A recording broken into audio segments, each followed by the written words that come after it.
tarde, né? Tudo bem com vocês, né? Espero que sim, né? Hoje a gente vai aprender, né? Os sons, né? Que a letra A faz, né?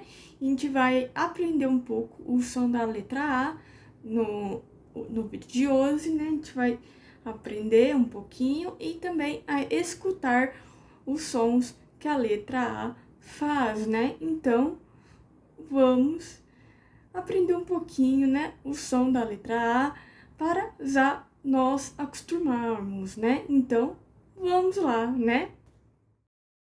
Essa daí é a letra A. A letra A faz dois sons. A, a. E também faz a.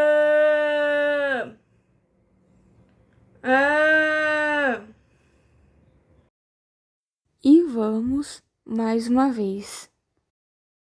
A, a, a, a.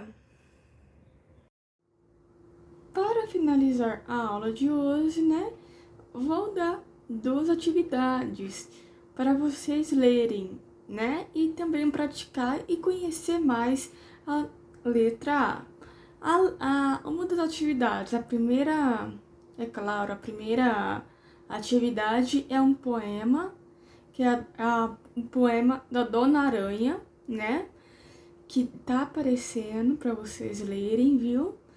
Aqui na tela, o poema da Dona Aranha. E também outra atividade de leitura também, né, que ao contrário do poema da